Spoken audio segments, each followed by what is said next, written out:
Welcome to this episode of Blended, Blessed, and Always a Mess. I'm Aric. And I'm Angie. We are married with a ton of kids. We have 6 kids total. He has 3 and I have 3. My name's Hallie and I love riding horses. I'm Lexi and I love agriculture. My name's Carter and I love eating. My name's Chase and I love lifting weights. My name's Summer and I love spending my parents' money. I'm Dane and I love baseball. Our show is about our blended, blessed, and always a mess life. And our hope is if you find yourself in the same situation we are in, that by sharing our story, all the fun and all the mess, the challenges we are experiencing, it will give you some inspirations, laughs, and community, knowing you are not alone in this mess. We appreciate you spending time with us. Let's dive in. This episode is brought to you by Sevens Boutique, an online shop created by 2 sisters, Angie and Jess, who believe you should walk boldly, dress divinely, and know your significance. At Sevens, you'll find easygoing pieces that are cozy, classy, and made to mix and match. Think relaxed pants, cozy sweaters, and lifestyle sets you'll want to live in. Every item is handpicked with purpose, so you can shop confidently, dress comfortably, and walk boldly. Inventory is small and curated, so if you see something you love, don't wait. Visit sevensboutique.com and use the code PODCAST10 for 10% off your first order. www.sevensboutique.com. Walk boldly, dress divinely, know your significance. Welcome to this week's episode of Blended, Blessed, and Always a Mess, where I think it's going to be interesting because we are using technology for this episode. You'll see what I mean in just a second. But Angie and I, it really only until yesterday, we spent some time together yesterday. But before that, we had only seen each other for like 4 hours over a 9-day span. She had been traveling. And so for work and other things. And so with that, we just had only seen each other for like 3 to 4 hours over 9 days, which is not normal for us. And so with that, we also were like, we have to record a podcast. And so we thought about it. And then I woke up this morning and I had just like this idea in my head, but it wasn't really fully fleshed, which is how most things happen in our household. Angie's the fully flesher. I'm the idea guy. And I was like, I think we can do something, and it can be fun about like things you do I like, things you do I don't like, things you do I love, yada, yada, back and forth. And then Angie did what Angie does. And you created a template for this podcast. So it's kind of almost like a live date, really, like a live get to know you date, really, because we haven't got to do that in a while. If you're not using Chat GPT in your life, you are missing out. It is a way to fast track anything. Absolutely. I use it all the time for research, for just ideas. So just to give you an example, I plugged in, write out a podcast that includes likes and dislikes for a married couple. And this is what it spit out. So we're just going to roll with it because for the sake of time and our own mind set on a Friday night when we're both exhausted, that's how it's going to roll tonight. Yeah, we're both overly tired. We're not sure why. Angie thinks maybe she's fighting something off. I don't know what the deal is with me. I've been around people this week that have not been feeling great. So I'm just tired. And I got plenty of sleep last night. So I don't know really what's going on. But all right. Well, here we go. Let's knock this out because as I said to Angie, when I saw this right before, I was like, this is neat, but I also haven't had time to process any of these questions. So this is going to be totally live because we have not had a chance to write out answers or think about it. Yeah. So I'm envisioning in my own mind, it's like we're on a date and we're at dinner and just asking each other these questions and getting real, raw, honest answers. Some of you guys are going to love it. If our counselor listens to this episode, she's hit or miss. She'll probably enjoy this sort of thing. It seems like the thing she would love. Before we start, if you're watching YouTube, I have to show you my sweatshirt because it's one of my favorites. And it just says strong as a mother. I had an old t-shirt a while back that had this on it. And I wore it all the time. Hallie wore it all the time. But I just loved the phrase. And of course, now it means more to me than anything. But it is a Sevens Boutique sweatshirt. So that was my next question. Cool. If you like it, go check it out. It's super soft and cozy. So Sevensboutique.com. and you can get one there. I love it. All right. Well, how do you want to go first? Well, I'm Me, just gonna you? start. No, I'm going to All right. start. Put you on the hot seat. Okay. All first. right. So these are deep like questions, things that you like, because then we're going to get into the things that you don't like, or it's a yikes. Is there like something good at the end so we sandwich it? I don't know. I don't know. We'll just Okay. copy and paste All this right. stuff. Okay, Okay. first question. Oh God, some of these answers, I think I could answer them. But anyway, okay. When do you feel the most loved by me without me saying a word? Keep it clean. Yeah, no, for sure. So that's a interesting question. And I would say, I don't know if I can explain it well, but my guess would be that most relationships have this. I know by the way that you would like reach for my hand or hug me or even give me a kiss that you are much more in tune with me or much more engaged and feeling affection for me than other times where I might reach for your hand or try to hug you and you're very standoffish.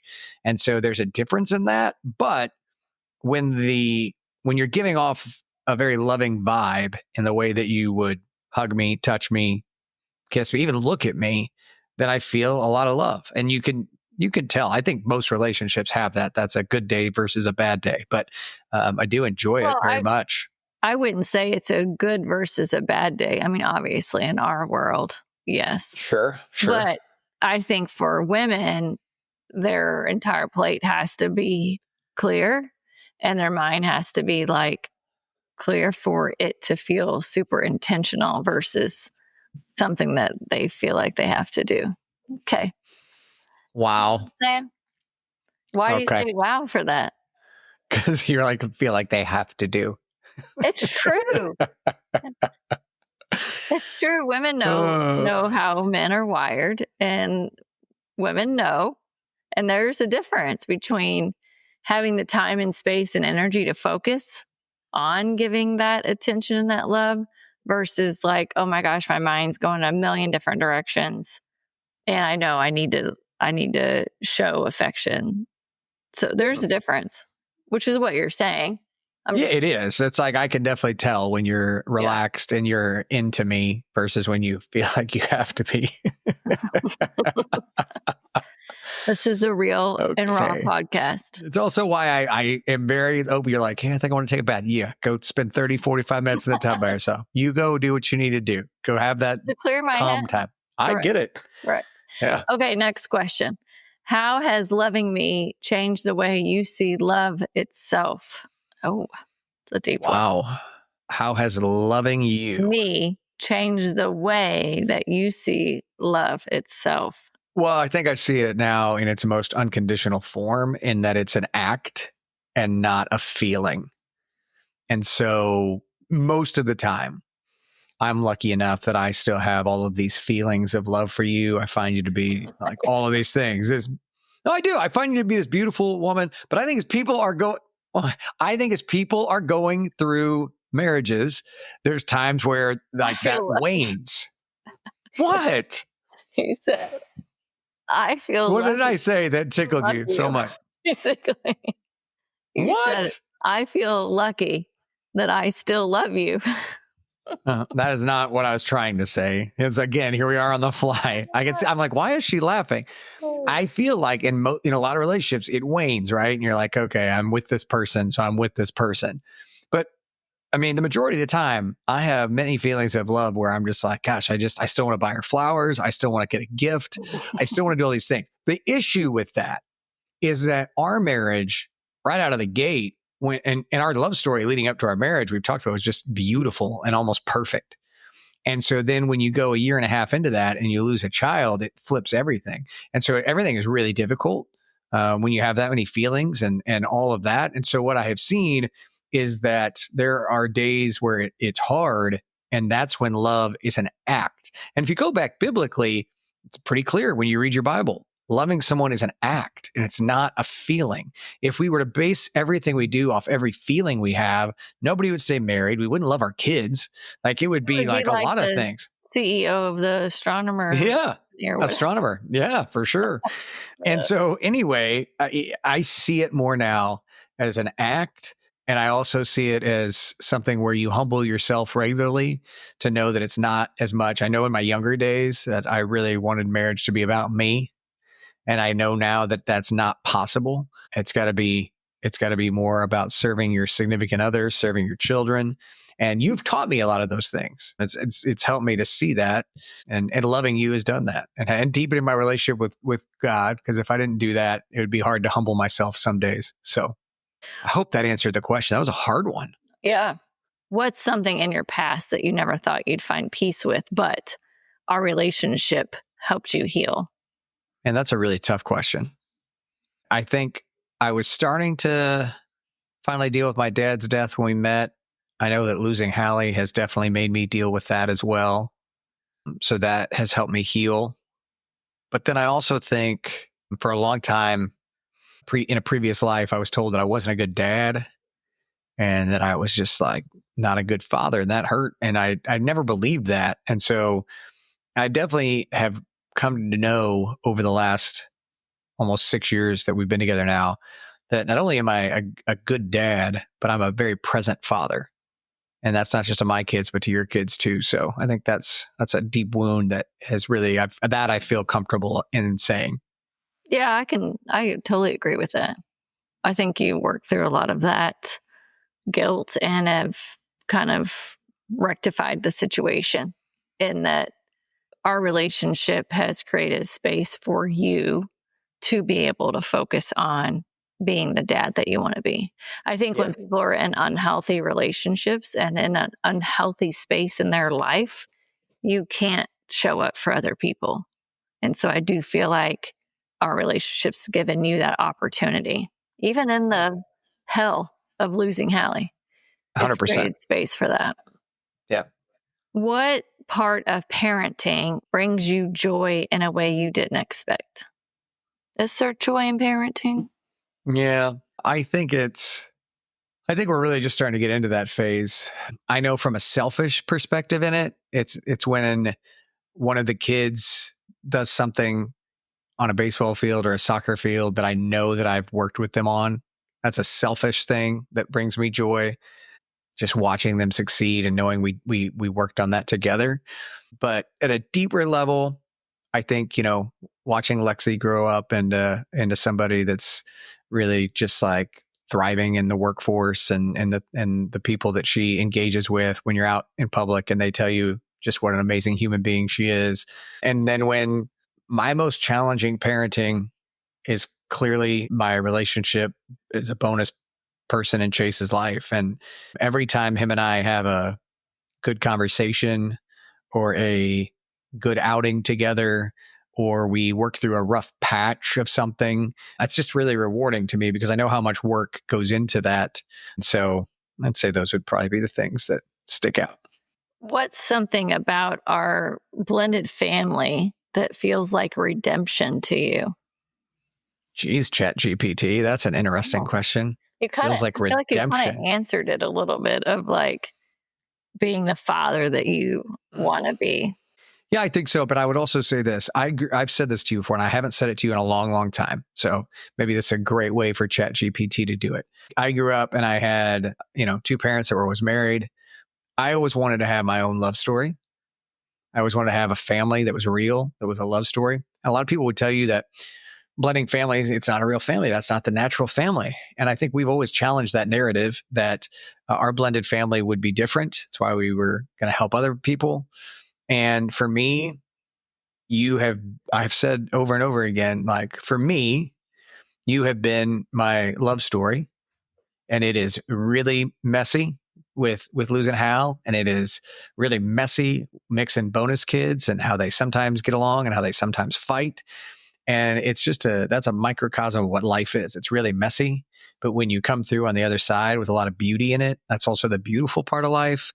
And so it's brought about a redemption that even though I had gone through not one, but two divorces and thinking I'm a broken human being that's never going to find or deserve love, I realized through this marriage and our family that I not only deserve love, but I have love, and it's a beautiful thing. Very fulfilling. All right. How about that? It's a good one. Okay, this is interesting because I didn't write these questions. I haven't even looked at them yet. So you're answering them, and did you cheat and look at them? I mean, for a second. Okay. All right. What do you, Angie, admire the most about the way that I love our family, even when it's hard? I think what I admire most about the way you love our family, even when it's hard, is that you love us hard. No one in our family, your kids or mine, or me, myself, ever doubt that you love us and you care about us. No one will ever doubt that. And I think that is a beautiful gift to give to all of us. No one will ever say, I don't know if Aric loved us or not. Well, that's got me all teary-eyed. My gosh, that's super sweet. Dang you, Chat GPT. Dang it, man. Okay, how has your personal definition of family evolved since we started this blended blessed journey? I think that it probably sounds a little cliche, but I think that sometimes you question if you have more love to give outside of your own kids. I think probably some people maybe think about that from an adoption perspective or caring for maybe your nieces or whatever your situation might be. But I think for me, I've always had a lot of love to give. My kids' friends that they have, I take them in like they're my own kids. So I've always known that I have a lot of love to give to other people outside of my 3 kids. But I think it's hard to imagine when you blend a family, if you will love your extra kids, your bonus kids, as much as your own. And I mean, I, without a doubt, love and care about my bonus kids. And so I think my definition of family is people around you that you love and care about. And it can be people you're not even related to. It could be your best friend's kids, right? We have that situation too, where we love our friends' kids just as much as our own. So I think definition of family is people that are in your circle that love and care about you, and you would show up for them no matter what the situation. I love it. This next question is going to be really interesting, I think, because I would tell people that in this relationship, you have always made me better. So I never think of it the other way around. But the question ChatGPT came up with is, what's one way that I have helped you become a better version of yourself? Yeah, I know. You're like, I don't know anything to that. Oh, well, I mean, there's actually, I would say, a couple of things. So can you believe that? There's more than one. Wow. It's number one is faith. You know, my dad is a faithful person, but he's a man of a minimal amount of words when it comes to faith. Like, you know, he has faith. He's strong in his faith, but he's not as outspoken about it on a regular basis. You are the first person that I have crossed paths with that is strong in his faith. And so I think having that, do you need to clean that? Nope. I'm fine. I'm fine.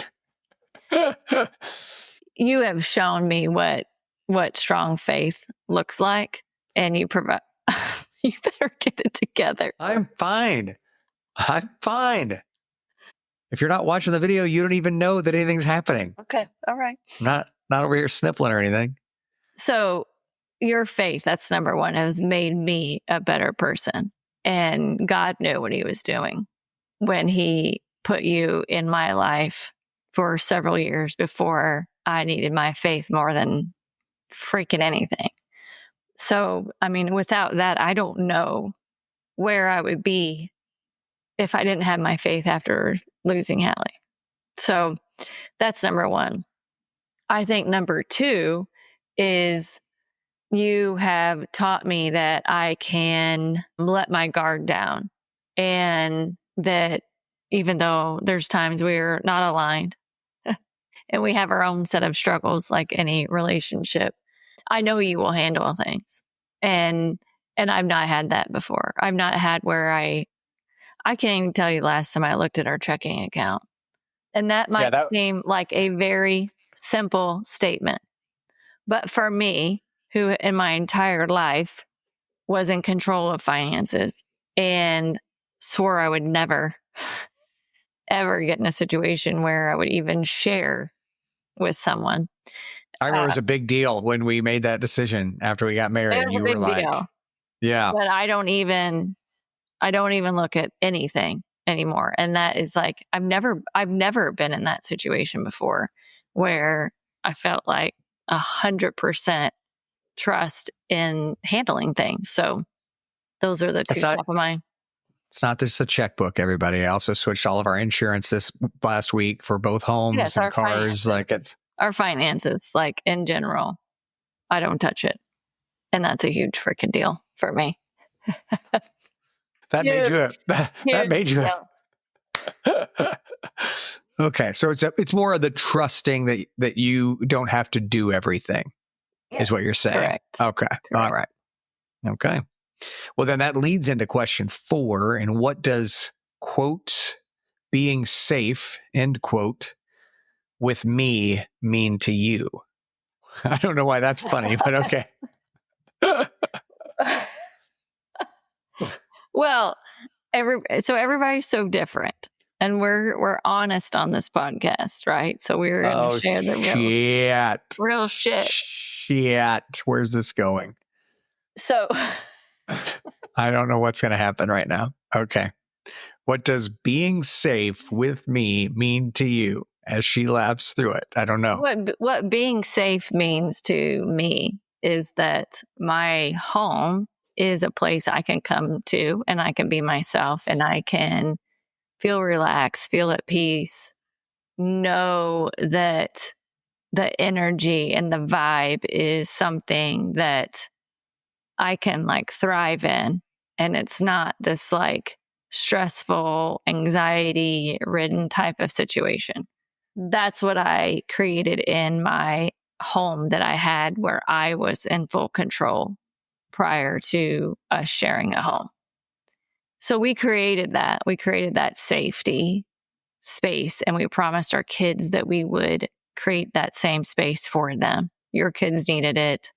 My kids had it. But also when you blend a family, like that's changed for everybody. And so that's what a safe place means to me. Then we lost Hallie and my home did not feel safe for a long time for a million different reasons. For a long time, feeling safe was me hiding somewhere, being alone so that I could unleash all of my true emotions. And so it's taken me a long time to get to a spot where I can really, truly feel safe in my home. And that literally has nothing really to do with you. You know what I mean? And so that's why I'm like, we're going to be real in here because that question of being safe, what does that mean to me?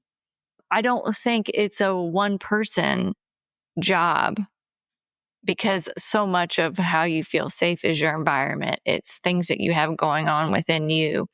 But I think having a partner to where I can be open and real and share the things that I have going on is what can lend itself to that feeling of safety. And I can do that. I can say, listen, I need to take a bath tonight. I need some time alone. I need to be able to unwind. And that's hard to ask for. And that's hard for you to hear. But I think you and I are navigating that and coming to a better understanding of why and what that means. And it's not a personal thing for you. It's more about how can I feel safe? And sometimes it's having quiet time to process. And so the more that we communicate and align, the more it creates that safety in our home.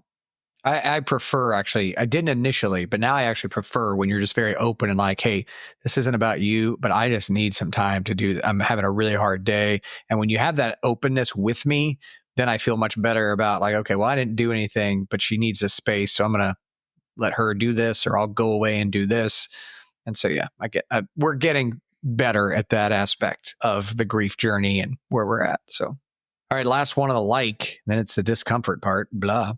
What's something sacred to you in our day-to-day chaos? Something small that reminds you that we are blessed. I mean, I think you do a great job of leaving little notes or being very thoughtful and intentional of things that I like that might be a treat or might be something that makes my day easier. And it could be the smallest thing. I came home from a couple of days of travel, and Aric had my favorite juice that I like from Nourish and a little energy ball and a sweet note, like little things like that reminds me of how blessed we really are, even in all the pain that we have experienced. So, you always make sure before you leave that give me a kiss, you tell me bye, give me a hug, that type of thing. I mean, those are small things, but it reminds us all of like how much we're loved. And yeah. Those energy bites had coconut in them. That's why I got them for you. They were because good. Coconut's your favorite. And so I saw that they had coconut. I was like, well, I'm going to get that. I'm glad that you like that. That's wonderful. All right. The harder questions now. Okay. We may only do a couple of these. Yeah, because I thought it was supposed to be a short episode because we're both. Yeah. Let's maybe just do a couple because we don't want to go from this beautiful episode to now all of a sudden we're like, where's the counselor? Get her on speed dial. What's happening right now? This is real life. Okay. Question for you on the yikes section. Okay. God, this is going to be a long list. When have you felt unseen or misunderstood by me, and what helped us reconnect? Well, I think that there's probably some times where you feel like he needs too much, I'm too needy. Let's just say that. And right now our friend Becky, the cupcake lady's listening. She's like, no, Aric, I see you. I'm with you. She's that way There's too. definitely people that are like. And then there's other women. They're like, oh, he's needy. And I'm like, yeah, well, you're a bad wife. No, that's not what I said. I'm kidding. But what I would say in that regard is like, I haven't changed in that regard since we met. I've changed a lot of things. I've changed the way I interact with our kids. I have changed my health habits. I have changed the way that I see and love you when I know that you need space. But at no point in this relationship, almost 6 years in, is my desire for love and affection any different than it was day one. And I was always very open with that. And we talked about the love languages right out of the gate, and ours were not aligned. And so it's actually hard work for me. I look at it as growth mindset. It's hard work for me to meet you where you are in yours. And so when you're like, well, you just need this. And I was like, well, same as the first day we started dating. So I don't feel like that's me being misunderstood. I feel like you're misunderstanding. I'm like, nope, still the same. So that's, I don't know what to tell you. That part of me has not changed, and you liked it initially. And so, when we reconnect is usually when we end up having some alone time and we can actually talk. And I do enjoy our conversations. I will say this, there'll still be some real talk. While I still love the intimate time that we have together, I also now see our conversations and our one-on-one, like we're walking and talking. Those are also very intimate times for me now, where when we were younger and we were first dating, intimate times meant intimate times. This is more now where I see us. I also think that sometimes you think that it's only that kind of intimate time that I feel fulfilled. That's not true. I enjoy when we go on walks together. I enjoy when we go to dinner together, all those things. Right. But I still, okay, look, this is what she did right there. She's trying to turn it. All right. Next question. What's the hardest part about being a bonus parent that no one warned you about? Being called the devil. I was not prepared. No, I don't. Been called some other names. I've been called a lot by that one. Yeah. All right, moving on. The hardest part is that I've said this to you. I've said this to your kids. I've said this to your ex-husband recently. I was having a conversation with him and I said, I knew that I would never want to marry somebody unless I wanted to meet and spend time and care for their kids. And that goes back to how when I was younger, I saw my two older kids not be loved very well in previously. And I didn't ever want to project that on other kids. So if I was going to be engaged with your kids, and so you were the only kids that I met and dated. I dated one of the kids and I was like, no, I'm not meeting your kids because I knew that wasn't that thing. But with you, I knew I wanted to meet your kids. So then when I invested in your kids, the amount of love that I have to give them is as much as I give to my own. And so then when the pushback comes because I'm not the dad, and I mean, I don't try to be the dad. I've learned a place that I'm just a guy that's filling in the gaps. It still is, it hurts. It cuts like a knife that they don't know how much I love them and how much I care about them and how much I want what's best for them. I would say that is the hardest part about being a bonus parent when you do love a kid so much. I would say they do know that you love them. But a lot of times when kids react, there's other things going on versus something that they're projecting on you. Have you ever doubted whether you were built for this? 100%. And what? Oh, yeah, 100%. Hallie. God, recently. Yeah. I mean, I've had the thought recently. I can't. There's no way I can continue to hold this all together. Because full transparency, it does feel like over the last couple of years there are some times because you're in the most pain any human being could be. Imagine that it does feel at times like the weight of the world is on my shoulders to hold this together to keep this boat afloat. Welcome to the club. Yeah. So with that being said, it's like, I just don't know that I have anything left today. Yeah. And it's my faith, it's God, and going, hey, that cross was a lot worse than this hard day that I'm going through. It's physically talking out loud to Hallie and asking her how I can show up better for you, for the kids, all of them, how I can make her proud in this moment in what this is. It's reopening a relationship with my dad on the other side and asking him how he always made it work when things were not easy. And feeling like Hallie and Dad are answering me when I ask these questions. And it's a good counselor. It's a good counselor too. So those are the things I would say that help me to reset my mind and not go off feeling and go back to actionable things, because love is an action. It's not a feeling. Okay. All right, my turn. I'm going to switch it up. Yep. This is deep, and we've talked about this some. When do you feel the most alone, even in our relationship? And then what do you need from me in those moments? Oh, man. So that's a weird one for me to answer. When do you feel most alone? Because I don't know if people can really connect or relate with this, but like, I actually crave being alone. I don't ever have this like, I feel lonely feeling. I don't, and I never have, and I don't know what that would actually feel like. No, you liked alone time. I've had to learn to like it, but there are times I feel lonely, but I know you don't really feel lonely. I don't, but I don't know why. And so I think for me, it's me trying to work through those feelings of wanting the silence, craving the silence, and then unpacking what that really means. Do I really need to be alone? Am I just trying to put up walls? I don't know.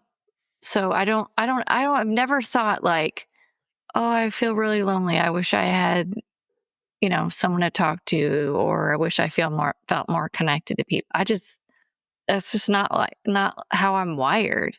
And so I think for me, we're working through what that looks like. And I think we found a good balance for the most part, in that it's creating that space. And then I think through things, I process, I regroup, and then I can show back up to be more connected with people around me. All right, next question. What's one of your fears for our future, and how can I help you carry that? That I'll lose it one day. That you'll lose myself. what?